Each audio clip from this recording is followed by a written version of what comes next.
Welcome, everybody, to Meet the Biz at the Performing Arts Studio West. Yes, today we have a very special person who is just a sweetheart. Harlan Boll is with us today.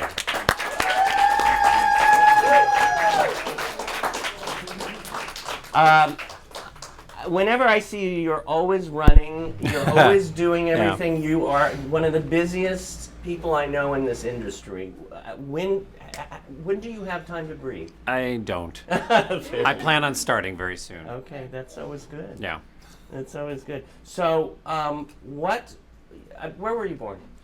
I was born in Denver, Colorado. Thank you. And when did you move to Hollywood? When I was 18. Okay. I actually went to the Academy of Television Arts and Sciences.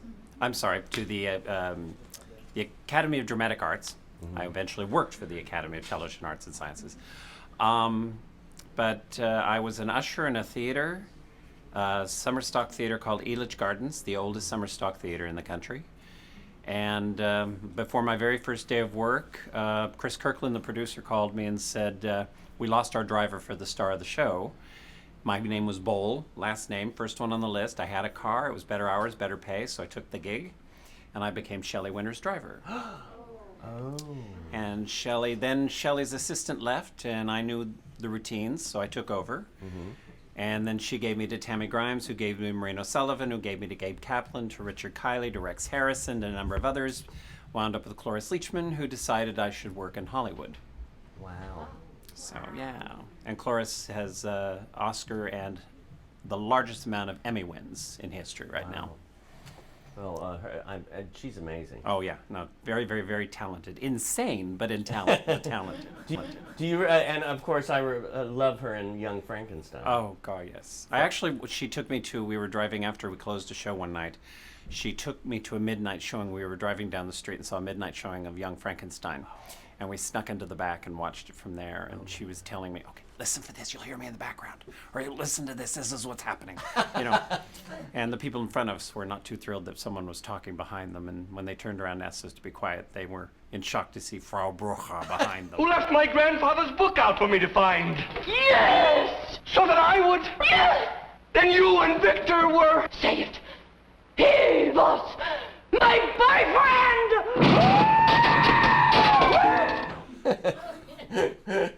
I bet she gave a look too. Yeah, it was very funny. It was just, he just was stunned, frozen.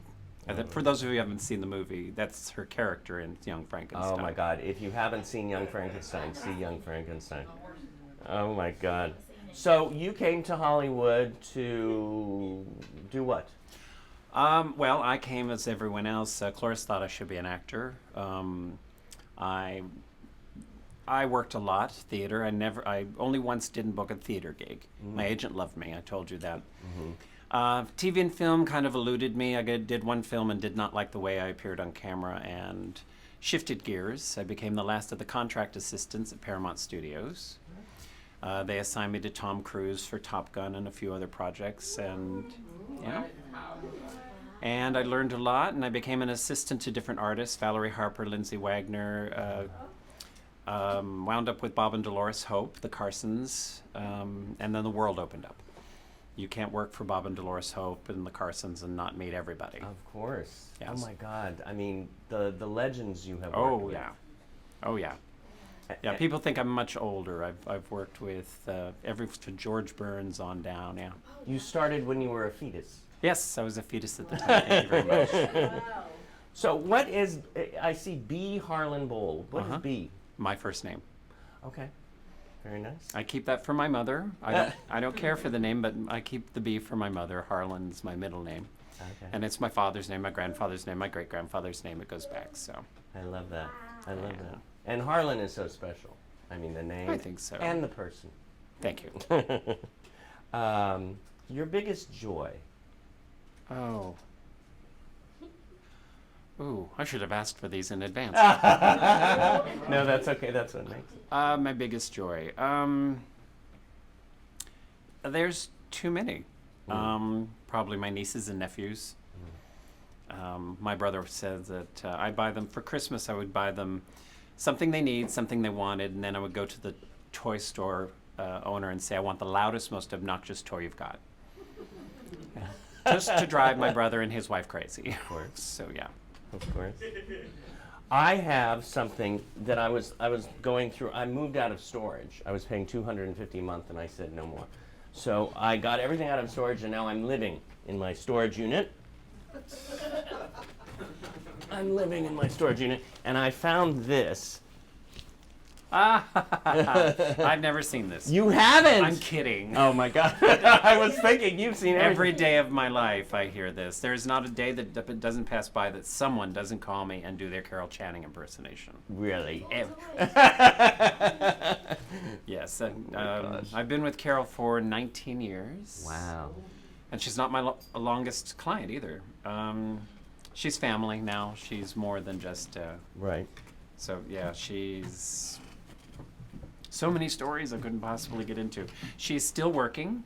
Right. She's 95. Nice. About a year ago, she did a show with Tommy Tune. I don't know if you know Tommy Tune. He's won 10 Tony Awards. And we did it up at the Curran Theater. I say we, like I was on stage. They were at the Curran Theater up in San Francisco, and she was brilliant. Oh. Brilliant. So there's no age has nothing to do with one's ability, and she's got issues of her own. She's had to work past. She's walked off the stage more times than I can mention.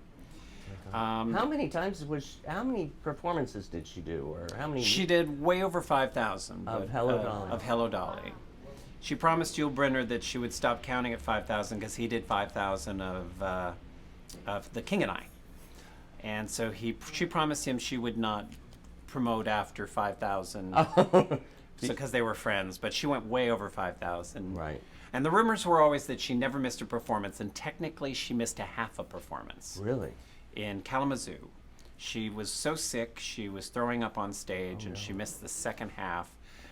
And David Merrick, the very famous producer, said, well, if you're going to miss a show, Kalamazoo's the place to do it. Oh, my God. Did somebody go on the second act, or did they just... I've always wanted to know who stepped in, but they never told me. Oh, how fun that would It'd be fun to find out who the only person to ever replace Carol Channing was.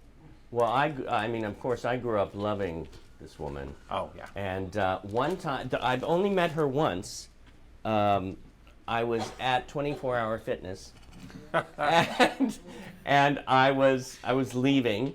I had just got my pureed protein shake, and I was walking out the door, and I heard this voice, and I went, and I turned around, and there was Carol in a one-piece purple suit, and she was talking to somebody, and I just tapped her on the shoulder. I said, "Thank you for all the joy you have given me." And she said, "Well, thank you." But it was... Yeah, that voice is indescribable. She will call the office, and my associate will answer the phone, and she'll go, "Just a minute, Carol," and I'll pick up the phone. She'll go, "Oh, no, how'd she know?" I'll go, "Really, Carol, it's not hard." Oh, my God. She fell into my life. Yeah. Literally fell down a flight of stairs. Oh, no. Yep. She was on stage. During rehearsal, they only had that one light on the stage, and they had not marked the stairs yet, and she was making a grand entrance.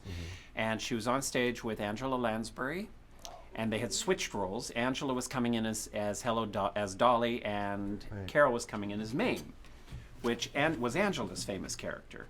And on the stairs, she missed and fell down the flight. Oh, my God. Now, I'd known her and worked with her before, but this was really the beginning of our long-term relationship. And I had to rush her to the hospital and signed her in, and they wouldn't take her. She literally fractured her thumb, broke her arm, broke 2 ribs, stitches to the temple, and she still went on. When the producers called me at the hospital and said, "Well, we'll make an announcement that Carol will not be appearing," she overheard it on the phone, and she said, "Well, why on earth wouldn't I be there?"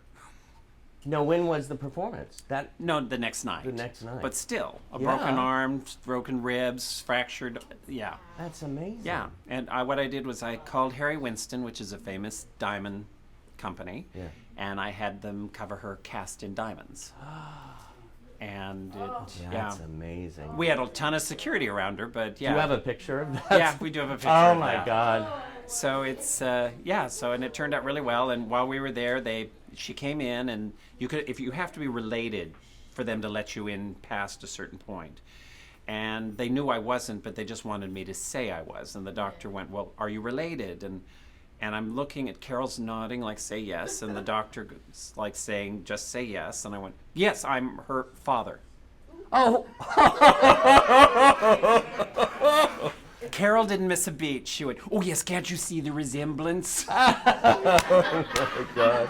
And the doctor literally just said, just go, just go. And as we got to the private room, the nurse shut the door and she went, Father! It was all that I could think of at the moment, so. Oh my God. But we have been laughing since, and it's been nonstop laughter with her. That must be amazing to be around her. Oh yeah, Yeah. she wakes up at 5:30 and calls me and says, "Oh, Harlan, is it too early?" I go, "Yes." She said, "Okay, I'll come back 10 minutes Yeah, later." exactly. No? She said, "She'll do." 30 minutes later, are you up yet? So anyway, yes. Oh, I mentioned you have 2 pins there. Yes. What are they? One is an Emmy. I'm the publicist for the Television Academy, NATIS, daytime. And the other one's an Academy Award. I've worked on several Academy Award projects, so I was given a Academy Award and an Emmy lapel pin, so I wear them. It's gorgeous. It's gorgeous. Thank you. And your famous hat. And my famous hat, I don't know how that became famous, but it did.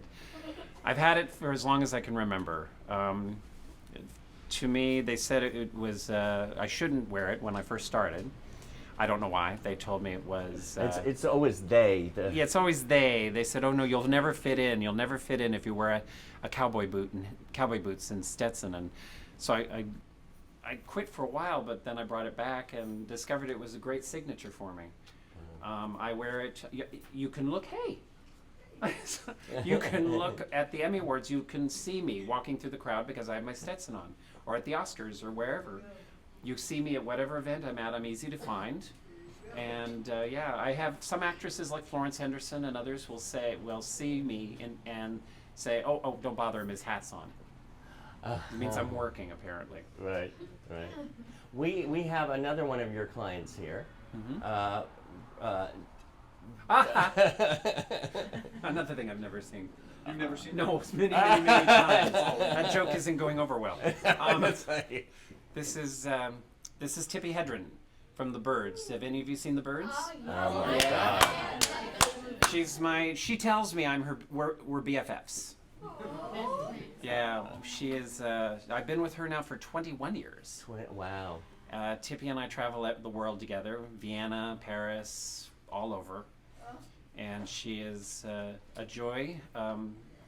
Thank you so much. This is so cool. I don't think it's mine. But, yeah. It's up on a corner shelf in my office. That's right. He got it. Well, I can have her sign it. Yeah. Oh, absolutely. Wait a minute. And I said that on camera, so I can do it. There you go. I have one too. Okay, all right. Yeah, Tippi works with, currently she has 57 lions, tigers, leopards, cougars, animals out at a preserve. For 40 years, she's been protecting these animals. She's had over 250. Wow. Thank you, yeah. She's an amazing woman. Not to mention, she's the matriarch of an entertainment dynasty. Yeah. Her daughter is Melanie Griffith, and her granddaughter is Dakota Johnson. Wow, what a family. Yeah. What a history. Very, very strong history. So she's a huge humanitarian, and she's done so much. She's had bills passed to protect the animals. Right now we're fighting very hard to get a bill passed that will stop breeding of exotic felines domestically. Because people sell them as pets, but they never work out as pets, so they wind up selling them to preserves or worse, canned hunts. And so they wind up drugged or tied to a tree and shot by a hunter for $30,000. It's a huge industry. It's larger. It follows gun sales and drug running. Wow. So we're trying to stop that right now. I just, all that doesn't make sense to me. No, it makes no sense at all. None at all.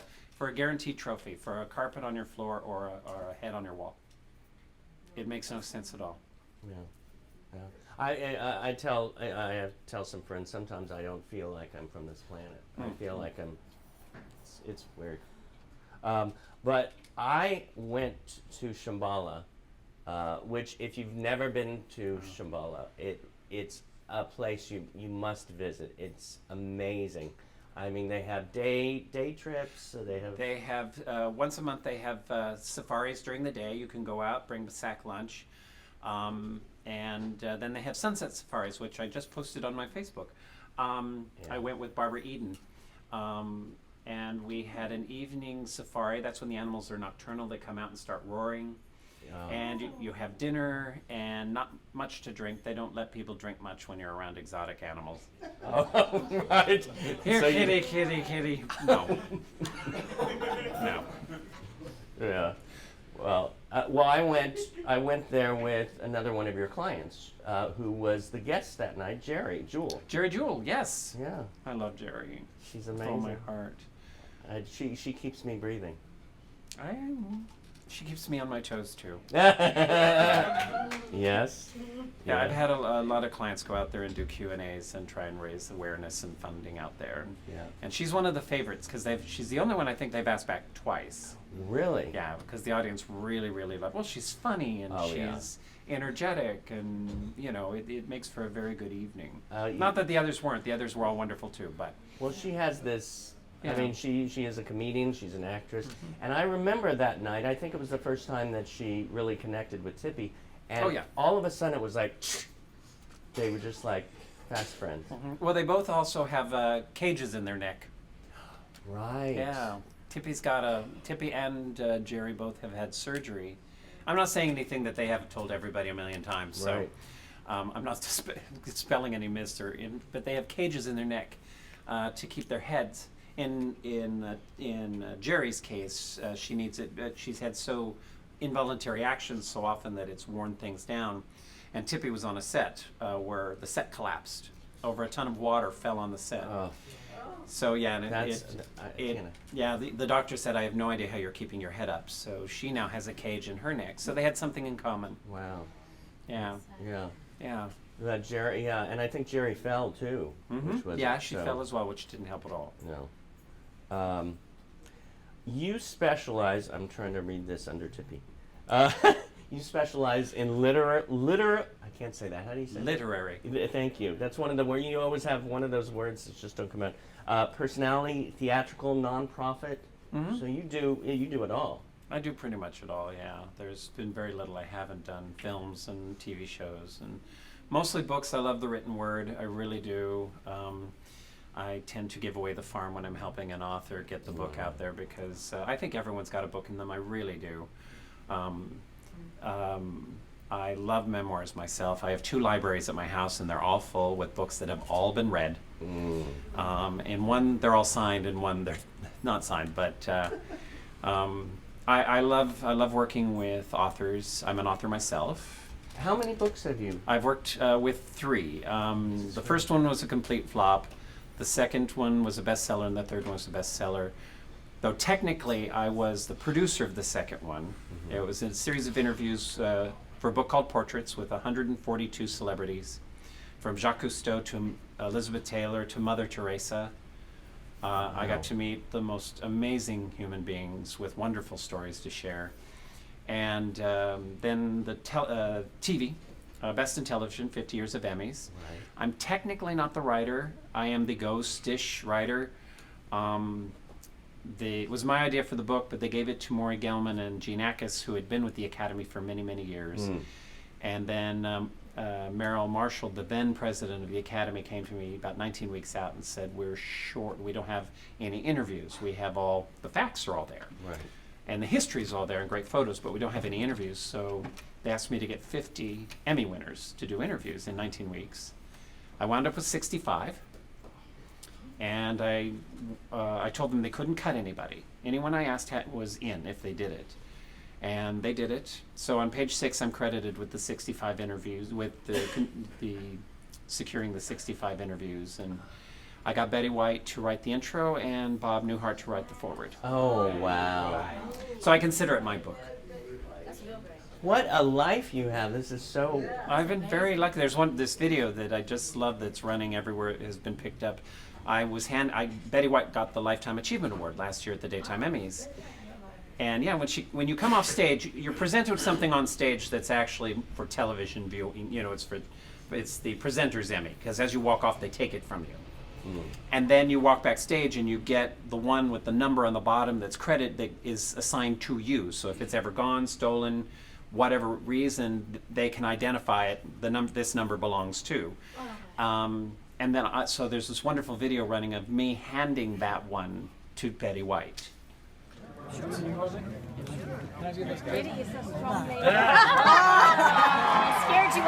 she? Oh my God. So yeah, a little piece of entertainment history. You know, and I let me put this here. I think I think I left it at home, but one of your other clients is I grew up watching every week. That could be a number. I know. Well, I mean, you have so many. I mean, and the people you have are the people that I grew up with and are still adore and love, and they're amazing. Is Julie Newmar? Oh yeah. I mean, the Catwoman in Batman. I was talking to her as I walked in the door. Yeah. Yeah. Yeah. She's. I hope she could come someday. Yeah, I love her. Have you asked her? I imagine she would. I imagine would? she would do this. Oh, she's so amazing. I mean, I had a crush on her. Who didn't? I know. in that pussycat outfit. Gay men had crushes on her. Oh my God. Gay men, straight men. Yeah, everyone wanted to be that statuesque, perfect-looking woman. She was with a heart of gold. She's very smart. Yeah. Brilliant woman. She and her brother are just two of the most intelligent people I've ever met in my entire life, and her son as well. Wow. So it's amazing. And she has gardens. She has a rose and a lily named after her. It's rare to have a rose named after you, and even rarer to have a lily, and she's got both. Who named it? It's always done through a certain kind of corporate. I don't want to call them breeders. What do you call them when they develop a rose or develop a? It's not a breeder. It's a horticultural whatever it is. But right. yeah, they can submit a name, and she's had one each named after her. So and they're beautiful. I love that. Yeah. So I'm gonna have to. I have other clients with roses too, like right. Phyllis Diller had a rose, and Barbra Streisand has a rose, and right. Although Barbara's not a client, there are a number of others that have roses named after them, but she's the only one with both a lily and a rose. It makes me want to go. I think I'm going to go on the internet and look up her lily and rose. Do they're very expensive, but yeah, do. I think so because my mom loves roses. Whenever I go past a rose garden, I all of a sudden think of my mom. So I think I might have to splurge and get her that rose. Oh gosh. Oh, who needs a publicist? I mean, for the actors and the performers out there, why do you need a publicist? Well, assuming you've reached a point where you've luckily got a job, you've luckily put out a book, a CD, or something, then you need to make the public aware of it. There are a lot of people who come to me, and there are publicists who will take anyone just to take the money. Sorry. I won't. If someone comes to me and they're not ready for a publicist yet, their ducks aren't in a row, or they don't have their materials, ready to go yet, or the contract isn't signed, I don't take them on until I've got something to pitch. I've got something. Your entertainment trades won't even pick up someone in a film until the film has distribution, because they won't run stories till they know their public's going to be able to see it. So there's no point in hiring a publicist until that point. Now, there is the companies will hire a publicist, like I'm working on Valerie Harper's new film, which is wonderful if you get a chance to see it. It's called. Is it out now? It's hitting festivals now. Oh, great. It's called My Mom and the Girl. It'll be at the LA Festival here. But in that case, we do start a little early because we want the festivals to pick up on it. And we want the entertainment industry. The focus is strictly on entertainment press. Yeah. We don't do consumer yet. It's too early. But for entertainment press to make sure that Hollywood Reporter, Variety, all of those are mentioning the film and that it's coming up. And mostly for voting purposes, we do want this to receive an Academy nomination for short. Right. So, you know, you have to start that ball rolling early. With books, you have to start, technically your publisher should start 6 months earlier. I always come on around 4 or 3 months, so that the long lead magazines, some magazines can't, they pre-write their magazines, so they're 4 months ahead. They will work backwards. They'll start with the advertising and move themselves up through the stories, and one of the last things done is the cover, because the cover has to be the most breaking news. So they will literally work their way from the back of the magazine forward, but they have to have it done 4 months out. I used to work for Playboy. Wow. So How long did you work for Playboy? I worked for Hef and Playboy for 7 years. Oh, wow. Yeah. That was, I remember my first Playboy, I asked my mom, can you buy me that Playboy? And the reason was Barbara Streisand was on the cover. Oh, okay. Okay. and then she got me a subscription to it, which was It was a waste. But hey.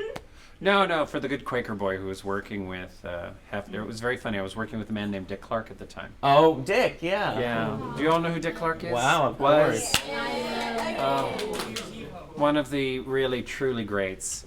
And he and I were going to do KTLA Morning News for whatever reason, and the car pulled up at a light, and he was closest to the mailbox, and I asked him to mail a letter for me. Right.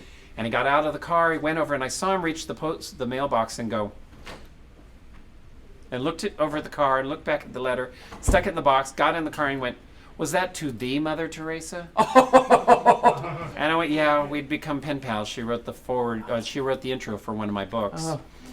And we got, that night there was a party at Playboy, at the mansion. Right. And Dick and his wife Carrie walked in, and Carrie later told me he walked in and saw me with all the playmates, and he went, he parties with Hef and he parties with Hef and pen pals with Mother Teresa. And he's Quaker. Oh my God. So yeah, I've had a blessed life. I know I've had a blessed life. I'm like hearing all these people, and you've known everybody, it seems like. That's a rumor, but I've known a lot. I see several of my friends on your walls here, Alan Cumming. And, right. Yeah. By the way, we have one of the co-stars of that movie here, don't we? Isaac? Hey! There's Isaac. And Got what a star brilliant in our movie. audience. See, I can't go anywhere. There's always got to be some star in the audience. Yeah, I love that film. I don't travel without a star. You're it today. There you go. Oh my gosh. When I say Emmys, what first comes to mind? A lot of work. A lot of work. It starts, I just did my walkthrough for the daytime Emmys yesterday, and that's not till April. It'll be at the Pasadena Civic. I don't think I'm giving anything away, but this next year. But yeah, we start way in advance. We're already doing the mapping out the structure and the show, and the director and producer are already working on the layout.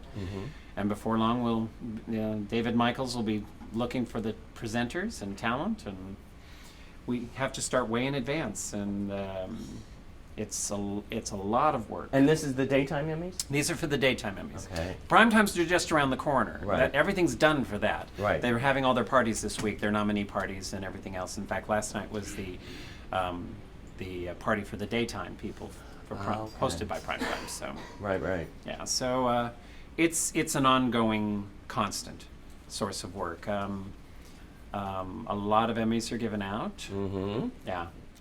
I have, we figured over, with my clients, there are over 36 Academy Awards between them, 150 Emmys between them, 24 Tonys, and about 30 Golden Globes. Oh my gosh. So. Oh my gosh. That's. You do get jaded. That would be interesting to put all of them in one room. Just Have you seen my photo on my Facebook?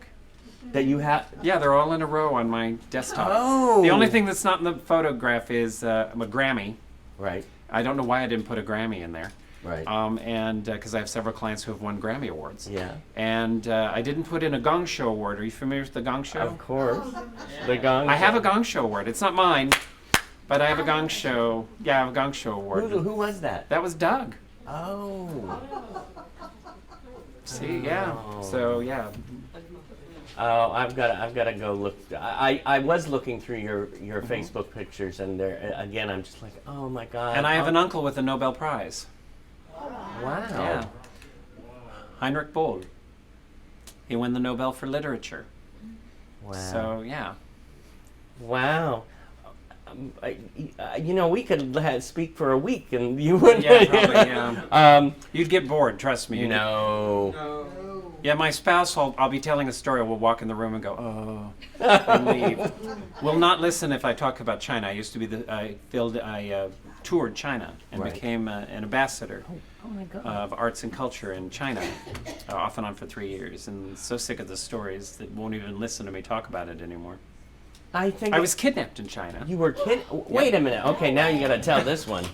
I was on my way from, I was in the Hefei province and on my way to Liuchun, and passing through Jinan, and Jinan decided that if Liuchun, which was smaller, was receiving American performers, so would Jinan. So my train stopped in Jinan, and someone stuck their head in my cabin and said, "This is your stop," and fool that I am, went, "Okay, fine," grabbed my bag and got off the train with two other people, May Keller and Kathy Gibbs.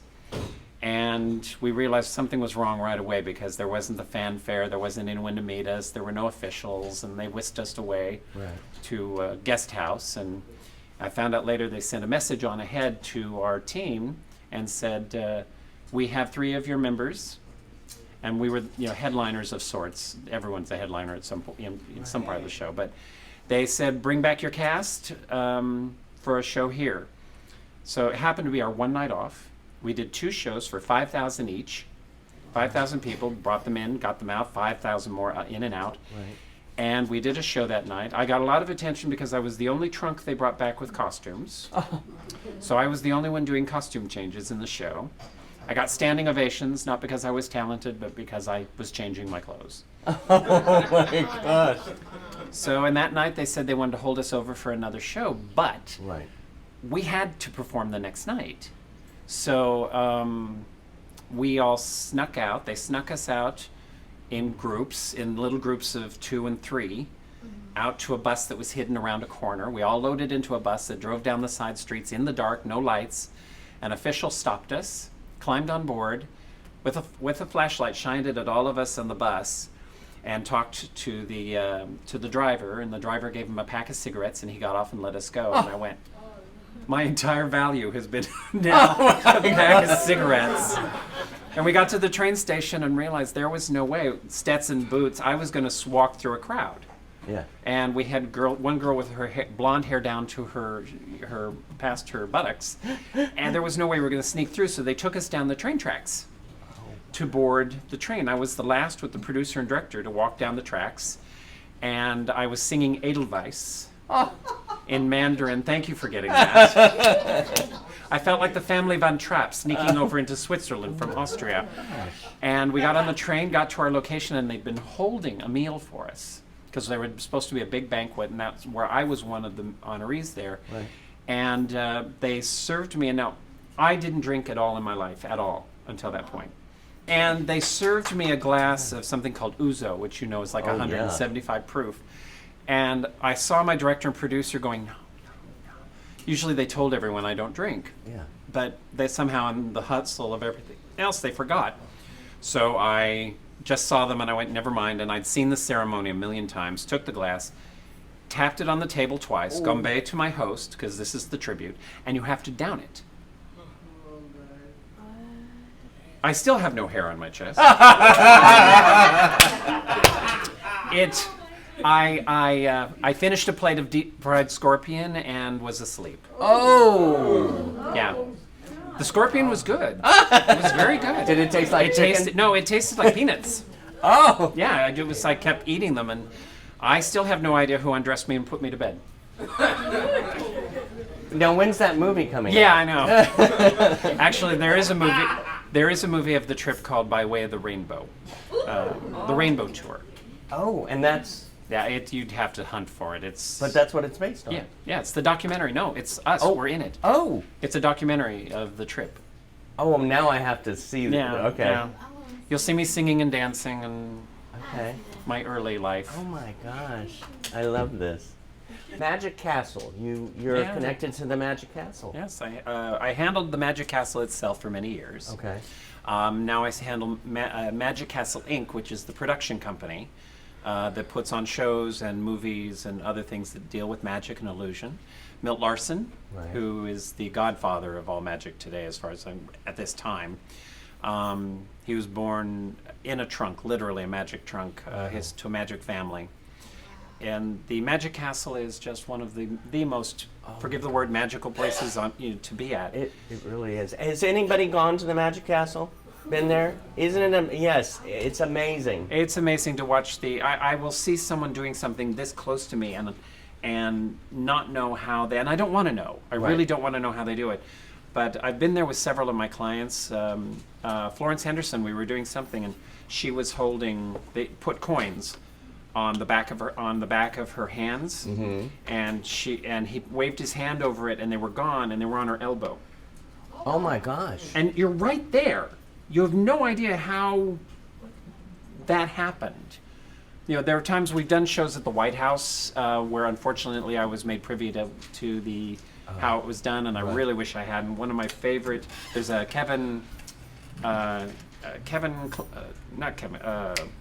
very famous magician. He performed at the White House, and he has this wonderful, wonderful act where he saws someone in two. And I've never been able to figure out how he does it. And then I saw him putting it together and saw how it was done. It just destroyed me. I don't want to know. And costume changes. Have you ever seen quick changes? Those people who do quick, go from a mini dress to a wedding gown just by dropping tinsel over their head? Yeah. Yeah. I love that. I love that. It is like, what? Uh-huh. Oh, the costume changes were that fast, really. But it's amazing. Yeah. It's amazing. I did a show once where I wish I'd known how they did that, because I did a show once where I played several characters.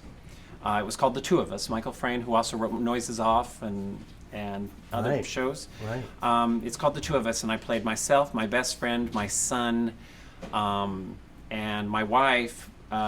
Played my wife, my ex-wife, my daughter, and my ex-wife's new boyfriend. Yeah. Costume changes like this. Yeah, costume changes Talk like about this. Sybil. Yeah. So yeah, you had I went from a fat suit to Stephen, who was thin. Barney was fat. Stephen was thin. Stephen was well groomed. Barney was a mess. My son was a hip hop. And you had to change characters and change personalities and change costumes that fast, and we came up with some tricks to make it work. But wow. Wow. It was a Variety called it too much praise cannot be lavished. You remember the reviews. Too much praise cannot be lavished on Harlan Boll. It was he called it the proverbial Chinese fire drill. So yeah. Oh my, yeah. So that was a long time ago, though. That's fun. I was younger and I could move quicker. Right? Oh my gosh. We have to break those barriers. I wrote down the Smithsonian. Yeah. I wrote down the National Academy of Television Arts and Sciences, which you mentioned, and I also the National Association to Protect Children. Okay. I'm an advisor to the Smithsonian. I've dealt with bringing a lot of items into the Smithsonian. Dolly's dress and Mame's dressing gown and the bugle and from Mame, and Phyllis Diller and June Lockhart, who won the very first Tony. That Tony's in the Smithsonian. A number of others, and I've done several events in Washington, D.C. at the Smithsonian and the White House. My mother and I have this ongoing joke: where the heck in the world is my son? Oh my gosh. She'll call, where are you, London? Where are you, Vienna? Where are you, Paris? Where are you, New York? And the best one is, where are you? I'm in D.C. Were you at the White House? Yeah, how'd you know? She said, you're on the news. Oh my God. By the way, tell your mother when you're having dinner at the White House. So I can join you? Yeah. Well, she said, your father and I had dinner, sat down, turned on the news, and I went, is that our son with Obama? Oh, I was like, yeah, she could really tell us. yeah. So I work with the Smithsonian a lot. If you ever head out that way, please visit the Smithsonian. Its history is phenomenal. Yeah, it's an amazing place. The next one's the Academy. Yes, I work with the Academy, have for years. And National Association to Protect Children. My big causes are usually child and or animal related. Anything having to do with education. The National Association to Protect Children was a long time in the making. It's an advocacy group to speak out on behalf of children who don't, because they don't vote, they often don't get the attention from Congress. And there are, and don't go in, I'm trying not to go into the details. There were 30,000 reported cases of abused kids from 85 to 90 that went unchecked. And those were reported. How many didn't we know about? Sadly, children are the biggest victim in this new world of modern technology because they are abused on camera and people pay to watch it. It is a disgusting, and I could give you stats that would just terrify you. In fact, Allison Arngrim from Little House on the Prairie, she plays Nellie Olson. Yeah. She's my faux sister. She calls me her brother, I call her my sister. She calls my parents mom and dad, and she is one of the spokeswomen for that organization because she's been through a lot herself as a victim as a child. And appeared before Congress and has done lots of things. And she will go through the material sent to me and block out certain passages so I don't have to read it because I will have nightmares. Wow. She protects me as much as the others, but it's just the saddest commentary on, again, you were saying, I can't believe I'm part of the human race when you read that people do this. Yeah. And now there's new wonderful projects now where we're bringing in veterans who can't work for one reason or another or want to work, but they are being trained on computers to help the police now that we have the laws have changed. We can find someone through the help with computers now. We can find someone who's actually abusing a child online and get to the house while it's happening, as opposed to used to be you couldn't get there in time to protect the child. Now we can get there, and we use these veterans who are well trained. One of our veterans, I love him dearly. He made a comment once in an interview with CNN. He said, "You do not want to see me at your front door." Because if you're doing something to a child and he's at your front door, you pretty much are going to the hospital. Yeah. So we are making great strides, but it's a long way to go. And children are just receiving the worst of it. Our justice system is not set up to protect kids or animals. They have no voices whatsoever. So people like Allison and Tippi Hedren, and there's a host of others, Joanne Worley, Loretta Swit, Betty White, a number of others that I work with who are very out there, Stephanie Powers, host of others that are out there seriously putting themselves on the front lines to protect the kids and the animals. So, well, it's amazing to see there's so many people out there these days that you go, what? As we can see on TV every day lately. Where I won't go for the presidential race right now, but you really come from the heart. You connect yourself with a family that seems to come from the heart. No, I'm very, very blessed in this. I'm not without disasters. I've lost some wonderful. I lost relationships and people who've been killed and in front of me, and from lost to disease, relationships. But so it hasn't been all joyous, but I've been very blessed in this industry, and the industry has pretty much adopted me. They've been very, very kind to me. And I was lucky. I was raised in a family that was so supportive. I didn't realize how lucky I was growing up. I grew up in a Quaker family, and I thought, oh, they're so strict. But I was very, very lucky. They loved me dearly, and my siblings, and we all get along. And this world, coming to LA was a culture shock, bigger than going to China. I mean, coming to LA, it took me a long time to get used to this idea that not everyone talked to their mother all the time. Not everyone communicated. I had a friend of mine who told me he thought Mommy Dearest was a comedy. What's the big deal? My mother did that every day. It was like, oh, really? Oh my God. Yeah, it's amazing. My parents now, 55 years later, are still holding hands, walking around. Of course, now with her hips and his knees, they need to. Yeah. But it's still, they're still very much in love, and it never occurred to me you don't get into a relationship forever. Right. It never occurred to me that I have friends who, what's the old joke for one child star to another child star? It says, this is my new dad. The other child star says, oh, you'll love him. We had him last week. Relationships are given up so easily out here. So, there are exceptions. There's the Eileen Graff and Ben Lazzaroni and others who have been together forever. Right. So they do exist in this industry, so there is proof that they do. Yeah. They're just very hard to come by, and it take a lot of work. So. Yeah. Question. Answer. What do you want the most at this moment in your life? A Pulitzer. No. I'd love to write something that gets a lot of attention and makes a difference in life. That I would love. I would love to. I'm working on 2 new books. One's my first attempt at comedy, and then I would like to write something that makes a difference, that would stand the test of time, that would be in classrooms forever, and everyone would be. That would be, to me, the ultimate. It's funny you asked the question. My mind went to all those beauty pageants. Peace in the world. But no, I would love to contribute something that makes people think. Yeah. And changes the course of how we view things. That would be the ultimate thing. Well, I have to say, you being here, and not just here, but you being here is a blessing. Oh, so thank you. Thank you. I wanted to read, to wrap this up too, I wanted to read a couple of quotes, testimonials. Which well, we'll find out, won't we?